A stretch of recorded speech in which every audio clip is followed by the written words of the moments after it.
Now at 9, members of a local gym take on the Murph Challenge in honor of Memorial Day. Plus, PSU hosts a Veterans Day program at the Veterans Memorial in Pittsburgh. And as we wrap up a year one of a new program at KOAM, we continue highlighting our journalists and what got them to where they are today. The 4 states' most watched news starts now. A Pittsburgh woman is sentenced for a murder that happened last year. This is KOAM News at 9. I'm Jalen Banks.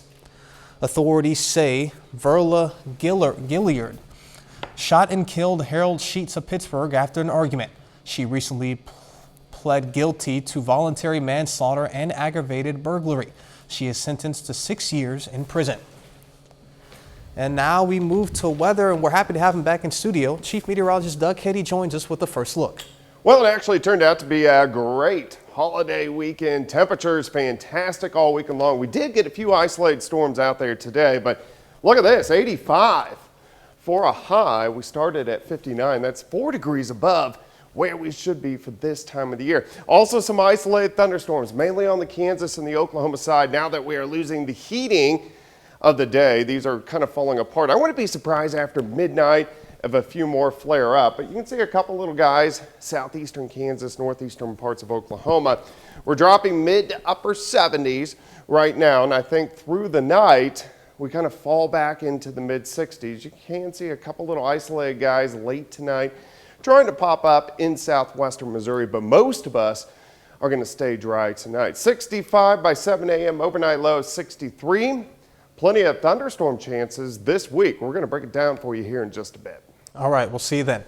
A group of local CrossFit enthusiasts gathered together to run a race in honor of Memorial Day. KOAM Shgun Bonbali was there and has more. Gym members at the Midwestern-built CrossFit gym in Joplin gathered together to honor Memorial Day by taking on the Murph Challenge. So it's a workout for Lieutenant Michael P. Murphy. We do it every year. It's kind of a CrossFit tradition, so just another year to knock it out. The Murph Challenge consists of a series of exercises. A 1 mile run, 100 pull-ups, 200 push-ups, 300 air squats, and another mile run. And if you do the real version, do it with a vest. Although the workout is in Lieutenant Murphy's name, it is also for everyone who has paid the ultimate sacrifice. It's a workout that I think is a tribute to his legacy, but personally I think this workout is something that we do for all those that did serve and gave the ultimate sacrifice. Hunter says Memorial Day is important because it shows what selfless sacrifice means. Realize sometimes what it takes to have such an awesome country, sacrifices made by men and women to have what we do have. As terrible as it is, they had to do what they had to do to make our life better. Oh, say, does that star-spangled banner yet wave o'er the land of the free and the home of the brave? In Joplin, Shagbamdele, KOAM News. Over 30 people participated in the challenge. The GAR Cemetery in Miami, Oklahoma today honored fallen veterans with a Memorial Day ceremony. This ceremony included the Colors Entrance March by a local Marine Corps, a performance of the Pledge of Allegiance, and a flag ceremony. An opening and closing prayer was led by United States Navy veteran and city employee Kevin Koch. Pittsburgh State University also honored veterans today with a Memorial Day program at the PSU Veterans Memorial. The program featured traditional elements of Memorial Day ceremonies, including a color guard comprised of cadets from PSU's ROTC program, the playing of taps, and singing of the national anthem by PSU music students. I know 2 of these people, Rick Ramsey and John Kopfer, here on panel 40E. These are not names to me. These are friends. The recording of the event can be viewed at any time on the PSU Veterans Memorial page. Think twice before loading your Memorial Day meal with globs of ketchup. The beloved condiment is the most expensive one on your plate. In May 2022, the price of a 32-ounce bottle of ketchup was $4.08 compared to $5.22 this May. That's nearly a 28% jump, according to the data Assembly, which tracks changes in grocery prices. The second most expensive condiment, a 20-ounce bottle of mustard. Its price rose about 13%, while relish jumped about 12% in price. Meanwhile, the cost of protein rose only 3% this Memorial Day. Memorial Day, as we all know, is a time that we honor our nation's fallen veterans. Hundreds of events across the country today are honoring those who paid the ultimate sacrifice. Fox News correspondent Christina Coleman has that story. For many Americans, Memorial Day means a 3-day weekend that kicks off the unofficial start of summer. But it's also a time when we remember those who gave their lives in service of the country. Aboard the USS Intrepid Aircraft Carrier Museum in New York City, men and women in uniform paying their respects to those who lost their lives to protect America. To me, it's sacred ground. It's like going to a cemetery because so many people have been buried at sea. So every time I come on the ship, I think of everyone that we've lost.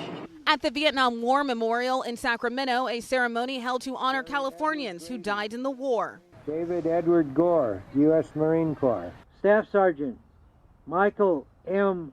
Bartholomew. Nearly 6,000 names read aloud, their sacrifice not forgotten. In Washington, flags were placed on the gravestones at Arlington National Cemetery. Nearly 400,000 veterans are buried there. President Biden laying a wreath at the tomb of the unknown soldier, taking a moment to remember America's fallen sons and daughters. For we must never forget the price that was paid to protect our democracy. We must never forget the lives these flags, flowers, and marble markers represent. A mother, a father, a son, a daughter, a sister, a spouse, a friend, an American. And many are holding those words close to their heart as they honor those who paid the ultimate sacrifice for our country. Reporting in Santa Monica, California, Christina Coleman, Fox News. Coming up, we take a look at how AI is helping doctors combat cancer and how certain diets can help lower cholesterol. Cancer specialists in Great Britain may help advance knowing where cancer spreads with the help of artificial intelligence. The British oncologists say they've developed an AI model to help predict whether aggressive cancers will spread based on changes in patients' lymph nodes. The researchers hope to use AI to analyze immune responses of women with triple-negative breast cancer. The researchers tested the AI model on more than 5,000 lymph nodes donated by roughly 350 patients.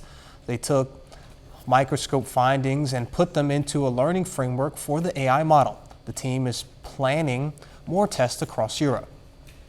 Artificial intelligence helped some scientists develop a new antibiotic to fight a dangerous type of drug-resistant bacteria.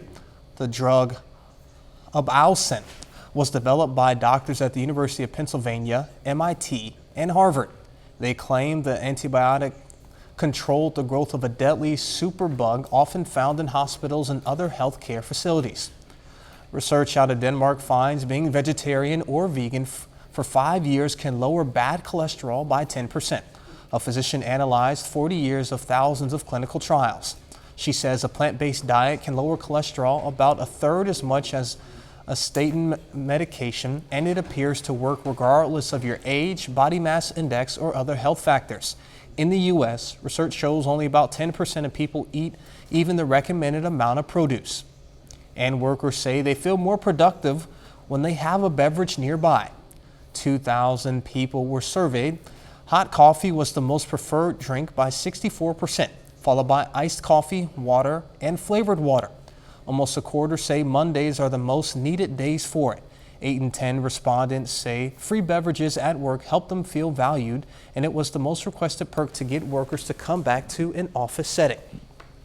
Doug is back with us with a complete look at the forecast, and later we look at the latest teen worker demand.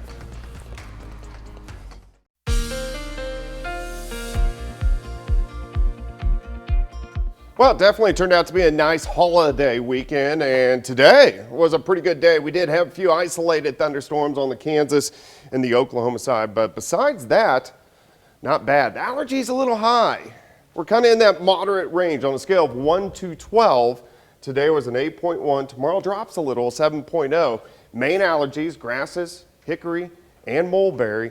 So if you are an allergy sufferer, you are going to have some issues as we go through the next few days. All right, look at this. Most of us low to mid 80s for highs today. We've dropped back a bit, but still it's 74 in Nevada, 73 in Pineville, Afton 75, Pitt 74, Chanute is sitting at 72. We can go outside. Here's 7th and Rangeline sitting at 73.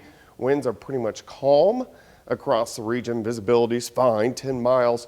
Through the night, we slide back mid-60s. I think overnight low around 63. We could have a few isolated little thunderstorms trying to pop up. Not much going on out there right now. Our thunderstorms, Kansas and Oklahoma, pretty much died out. We still got a couple little guys up near Chanute. This is all ground clutter around the radar. We are tracking some thunderstorms central parts of Nebraska, and these are diving southeast, but I think they'll fall apart before they get to the I-35 corridor. So I don't expect those to get in here, but you can see the upper level winds, these little kinks. So we do have these weak little waves pushing through, and those weak little waves will give us pop-up thunderstorms the next few days. All right, let's go through the next 48 hours. Here's midnight, most of us dry. May try to get an isolated thunderstorm or two popping up late tonight into the morning. Most of the morning looks good, partly sunny skies, near 80 by noon. As we go through the afternoon, scattered thunderstorms again. This is very hard to say where these are going to pop up because they're very hit and miss, but if you get stuck underneath one of these, it could drop some heavy amounts of rain. Scattered thunderstorms continue through the evening hours and then die off after midnight for us tomorrow night. As we go into Thursday morning, much of the same, mid-60s. We warm up into lower 80s. Here's the noon hour. And then again, scattered thunderstorms pop up once again. Maybe a little bit more wider coverage and a little stronger as we get into Wednesday afternoon and evening. So we'll have to keep our eyes on that over the next couple days. All right, day planner for your Tuesday. We're going to start at 63, 65 by 7, 81 by noon, 82 by 4, and I think our high temp right around 84 degrees as we go into the afternoon hours. So 84 tomorrow, 84 Wednesday, 86 Thursday, 86 Friday. But look at the pop-up storms each and every day. Tomorrow, Wednesday, a little lower on Thursday, back up Friday, Saturday. These aren't rain out days. These are just hit and miss storms. The reason I'm going for 30%, 20%, I expect 20 to 30% coverage across the viewing area each and every day. Jalen? Coming up, the latest on the debt ceiling. The president and the Speaker of the House have a debt deal, and now they have to sell it to lawmakers on Capitol Hill. I'm Peter Ducey at the White House with details coming up. We are learning new details about the deal between President Biden and House Republicans to raise the federal debt ceiling. It also limits government spending. Now House and Senate leaders have to sell the agreement to their caucuses. Fox News White House correspondent Peter Ducey reports. God bless all those who gave their lives so our nation might live. Hours after a solemn wreath laying at Arlington National Cemetery, President Biden defended a debt deal that awaits congressional approval. I never say I'm confident what the Congress is going to do, but I feel very good about it. The headlines of the deal: suspending the debt limit till 2025 and limiting federal spending. What this will do is it increases defense and it increases veterans.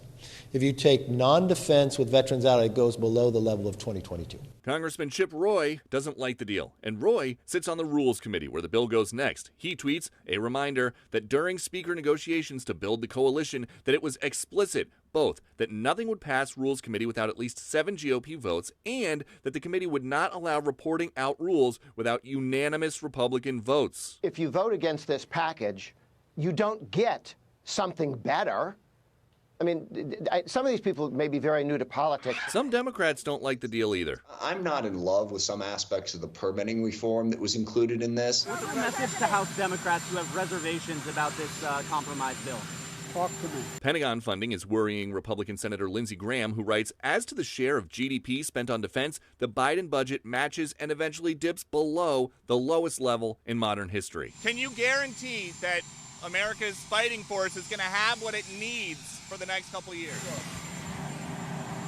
Whatever the fighting force needs, I have no doubt we'd be able to get it. President Biden claims that for now, Republican primary candidates aren't a priority. I haven't been able to keep up with it. So that leaves a counter to a provocative primary candidate proposal unanswered. Did you see that Ron DeSantis said that if he became president, he would pardon Trump? Where are you on the idea of presidents pardoning Trump?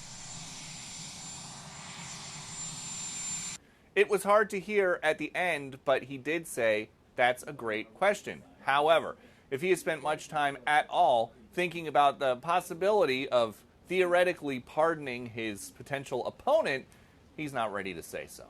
At the White House, Peter Ducey, Fox News. Some states are looking to roll back labor restrictions and bring in more teen workers. Many summer destinations are short-staffed and are looking to hire teenagers in this tight labor market. In fact, the Department of Labor says there are about 1.5 jobs open for every person who is unemployed. The labor shortage prompting some states to ease the cap on how many hours teens can work. The government reports about 34% of Americans between the ages of 16 and 19 had a job in April. Last year, New Jersey passed a law allowing 16 and 17-year-olds to work 50 instead of 40 hours per week during the summer. And other states like Wisconsin and Iowa are even trying to lower the age at which teens can serve alcohol. Child welfare advocates are concerned about scaling back protections for teens. Some economists propose that the U.S. should allow more immigration to address the shortage of workers instead. For the third summer in a row, the U.S. is facing a national lifeguard shortage. Thousands of pools will be forced to be closed and reduce their hours. The American Lifeguard Association says about a third of more than 300,000 public pools are affected by the shortage. Beaches, water parks, and other venues will also need to reduce operating hours or move forward with no lifeguard on duty signs. Water lovers can blame the pandemic because lifeguards need to be certified every 2 years, so many let their certifications lapse since most public pools were closed. Some cities and states have been offering incentives to lifeguards like bonuses. Do you want your meal even hotter and faster? Fast food chains, McDonald's and Chick-fil-A are using tech to help them better serve their customers. The chains plan to add geofencing technology to their mobile apps so the restaurants can track customers' locations and notify staff when they're close by. This way, the kitchens can start prepping the order for a minimum wait time. Geofencing works by using GPS technology. A digital perimeter is set up around the restaurant's location. So when a mobile device breaches that perimeter, a location alert is sent to the restaurant where the order was placed. McDonald's CEO said the tech is improving wait times and customer satisfaction. Coming up, one Hall of Fame rock band's catalog could be sold for $1 billion. Queen's music catalog could break records when it sells. According to a source familiar with the acquisition, Universal Music Group is in talks to buy the catalog from Disney Music Group for $1 billion. The deal could close within a month, in December of 2021. Bruce Springsteen sold his music for $500 million. That is the highest amount a song catalog has ever sold for. 30 more minutes of news, weather, and sports coming your way. Coming up, PSU's president returns from his bike trip around the state, plus how some Missouri residents are still waiting on COVID relief from a year ago. KOAM and our parent company, Morgan Murphy Media, are giving new journalists the opportunity for a year of in-depth training, giving them the experience in many different aspects of the newsroom. We're now introducing you to the first group to participate in the program. The cost of living has gone up significantly. Ask Carrie Worthen what she thinks about her job, and she might tell you, I'm living the dream. And why. I wanted to be in the news since I was a little girl. But as sometimes happens, life got in the way. There you go. Now pull up when you go up. And I got pregnant. In my pregnancy, I was sick every day, like all day long. It was horrible. So I ended up dropping out at MSSU. I got married, had 2 more kids, and then I got divorced. Carrie worked odd jobs through the years, thinking that was her life's path, until her mom saw an ad for a part-time news assistant. I was like, There's no way I'm going to get that job at the news station. Despite her hesitation, Carrie applied, and a long closed door to her dream was about to open. I cried whenever I got the phone. I immediately called my mom and told her, and she was so excited for me. And then you can put that in your pocket if you want to. Carrie's now a full-time reporter with opportunities to anchor, immersed in a daily masterclass of journalism. I'm going to be 33 soon. I'm just now getting into my groove. So I have tons more to learn. But I'm willing to do it. Like so many, Carrie balances work with being mom. Put your hands up there. 3 grade school kids who she says kept her moving forward during difficult days. So when I got a divorce, I was like, I was depressed. I didn't know what to do. Like, I felt like my life ended and it was a rock bottom. And so I didn't think it could get any better. Without my kids, I wouldn't be where I am today. My kids are the reason that I go to work every day. They're the reason I wake up every morning. They're the reason I work so hard. Carrie says that today she's in a good place, co-parenting with her ex-husband, growing professionally, relying on her faith, and the strength that comes through adversity. Everybody has stories. Everybody has hard times. But I realize that you can either use those as excuses or as motivation. So yeah, I had hard times growing up, and I went through a divorce, and there's times that I had no money in my bank account. But I can either dwell on those, or I could use this motivation to never be back there again. So now I just move forward and let my past push me. Lessons she hopes her kids carry with them as they pursue their own dreams. You can find more information about the program on our website at KOAMnewsnow.com. Pittsburgh State University's president, Dan Shipp, just returned to Gorilla Nation after biking around the state of Kansas. The purpose of the trip was to meet potential future students and to earn money for those students. During the biking trip, PSU earned $7.6 million in pledges and met over 1,000 new friends. We did it. Over 800 miles covered. We saw some amazing places, had the chance to meet some amazing people, connect with our alumni along the way. Missouri families who were promised emergency pandemic grocery funds last summer are still waiting, even as another summer is beginning. Pandemic EBT is a federal program administered by states. Last summer, it was designed to provide a one-time deposit of $391 per eligible child in grocery benefits to assist low-income families. The benefits, like the regular federal food stamps program, could be used like a debit card called electronic benefit transfer to purchase eligible food. Last week, the department issued a statement saying teams are in the final stages of testing data files so that they can administer the summer benefits. As the weather starts to get warmer and you're taking your kids out and about this summer, it's important to check the back seat before you get out of the car. The National Weather Service says it only takes 25 minutes for the inside of a car to reach 100 degrees when it's just 73 degrees outside. Children are also smaller and have thinner skin, making it much easier for them to overheat. Officials say don't ever leave your child, even if you think it'll be quick. Today, if it's 80 degrees, if you leave your child in the car, even just 10 minutes, it can be 100 degrees in the car. And you think that cracking the window would help, but it really doesn't. It doesn't make enough difference to keep our children safe. Officials say checking the back seat in the summertime should become a habit. A bit later, why Target's stock is dropping after recent backlash.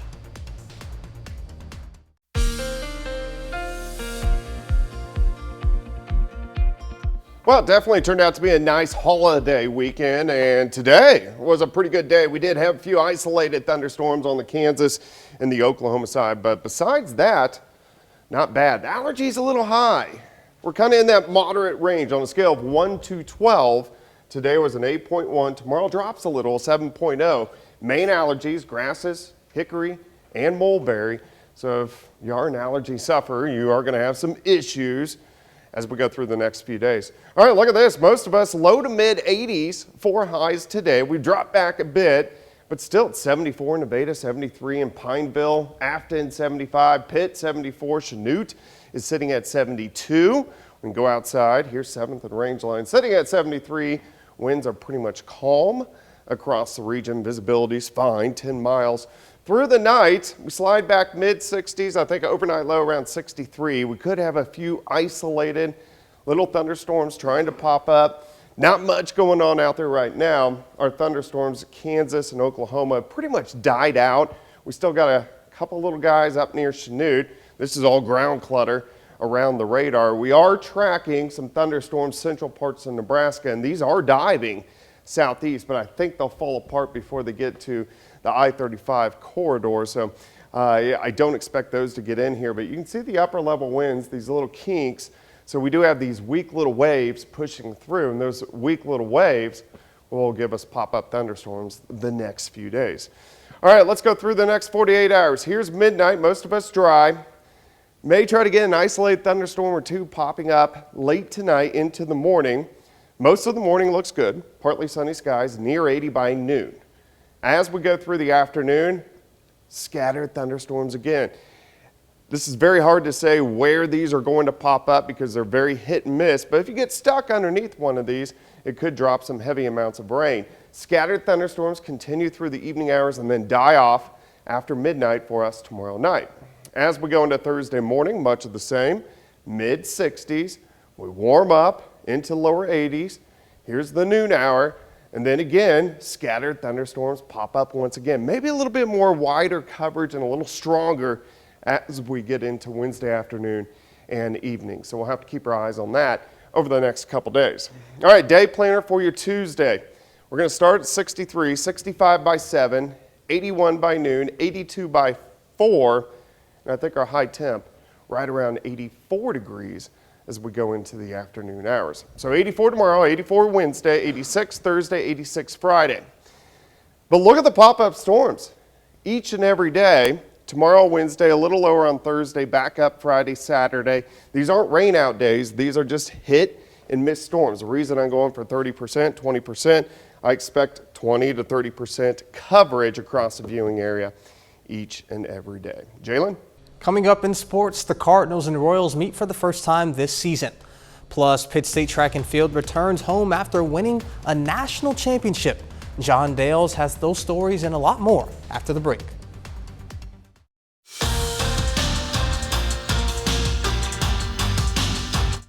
It's not every day that you welcome home a national champion, but that's exactly the case last night as the Pitt State men's track and field team arrives back on campus. The Gorillas men's track and field team won the Outdoor National Championships in Colorado on Saturday. PSU finished the three-day championship with 66 points. The next closest team was West Texas A&M with 47. On top of the team accomplishments, multiple athletes bring home individual accolades, including Cordell Tinch, who finished first in the high jump, 110-meter hurdles, and long jump. And on the women's side, Anna Childress finished first in the triple jump, along with Kyla Davis in pole vault, who says months of practice got her ready for the big stage. I knew it was going to be hard and tough with all the girls, and so my mindset was just to do what I've been doing, and I've had a really good practices leading up to this competition, so I knew if I just did what I've been doing, it would turn out really well. A lot of emotions up and down. I mean, it was a roller coaster, making sure that our guys, stayed calm, but also understood, to make sure they got excited for it, to make sure they stepped up and did what they needed to do to get the job done. They did it last year prior to me getting here. We did one an indoor. We went in, yes, we were banged up as a team, but we knew that, if everybody did their part, we'd still be able to do it again just because of how talented these guys were. Meanwhile, the Royals and Cardinals meet this afternoon for the first time all season. Each of them are struggling this year, but it doesn't make the I-70 series any less special. We begin in the top of the third, no score, when Vinny Pasquantino slapped one down the right field line fair. Nick Prado comes home to score and open up the scoring. Royals take a 1-0 lead. We go to the top of the fifth. MJ Melendez belts one to right center field. That will rattle around and Salvador Perez will turn on the Jets before sliding in right ahead of this throw safely, 2-0 KC. Royals shut down the Cardinals offense at a perfect game into the 8th. Top 9, not much question about the end result, but Bobby Witt Jr. adds insult to injury with a solo home run. Later in the inning, Michael Massey sends another one out. Royals take Game 1 of the series 7-0. Game 2 is tomorrow. And over in collegiate baseball, the NCAA Division I regional championship brackets were announced today, and a few teams from the area did make it. Starting off with the Fayetteville region this time of year, Arkansas baseball, well, they become known as the Omahawks, and they'll be at home hosting either Santa Clara or TCU, depending on the result of the first game after matching up with Santa Clara. Elsewhere, Oklahoma State, the Cowboys, also hosting a regional in Stillwater. Cowboys will take on Oral Roberts. Then depending on how that matchup shakes out, they're either going to see Dallas Baptist or Washington. And Oklahoma, one of the last 4 teams to advance to the regionals, but instead of hosting like OSU and Arkansas, Sooners will travel to Charlottesville, Virginia, where they begin play against East Carolina in a group headlined by the University of Virginia. That's all for sports. Back with more news after this. A major U.S. retailer lost billions of dollars in market value over the last couple of weeks. The reason? Backlash over pride-themed clothing aimed at children. Fox News correspondent Nate Foy has more from New York. Retail giant Target lost $10 billion of market value in 10 days as customers push back on the company's pride line. I feel that they're getting too extreme with this whole woke agenda, and they should need to ease off because you're going to lose a lot of customers. Viral social media posts show pride products geared towards children, while Target insists its controversial tuck-friendly bathing suit for transgender women is only for adults. The company responded to the backlash, writing in part, quote, "Given these volatile circumstances, we are making adjustments to our plans, including removing items that have been at the center of the most significant confrontational behavior."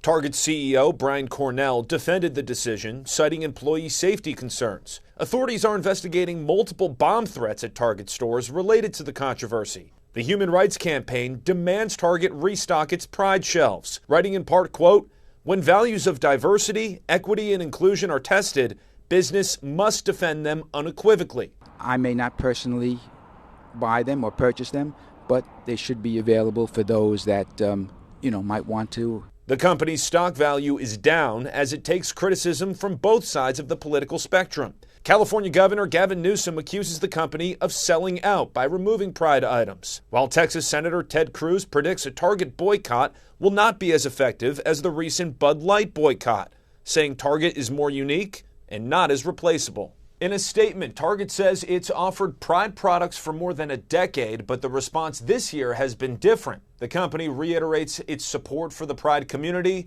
even as it downsizes the pride displays in its stores. In New York, Nate Foy, Fox News. Some four-legged friends get some swim lessons coming up. Summer is almost here, and as many of us are getting our swimming on, including our dogs.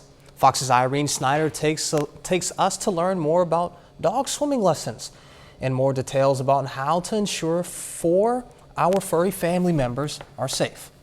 Good boy, good swimming. Some dogs can't get enough of the water, while others are scared to even put a paw in. What I want people to understand about water safety, it's just as important for our animals as it is for our humans. Because contrary to popular belief, not all dogs are good natural swimmers. Dogs that have really dense muscles and are heavy, they're going to sink just because they don't have body fat, they don't have webbed feet. So we will naturally put a vest on them. But all dogs can learn some tips and tricks to help them along. You can give your dog some treats. During the summer months, AZ Dog Sports trainer Denise Franzak Johnson teaches private dog swim classes.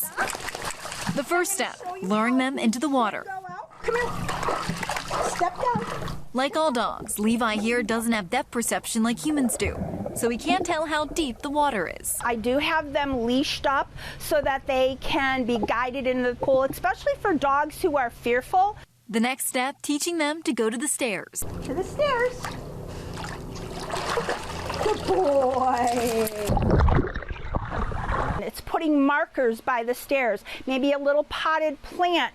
And learning to use their back feet. I hold their back end and I just keep them moving and moving around the pool until they eventually kind of calm down. While it may sometimes take a few tries and a lot of patience, Denise says if she can help save even one life, it's worth it. Irene Snyder, Fox. That's our time for tonight, and thank you all so much for joining us. But before you go, we'll leave you with video from our KOAM Skyview drone for Memorial Mayhem. Be safe, and we'll do this all again tomorrow. See you then.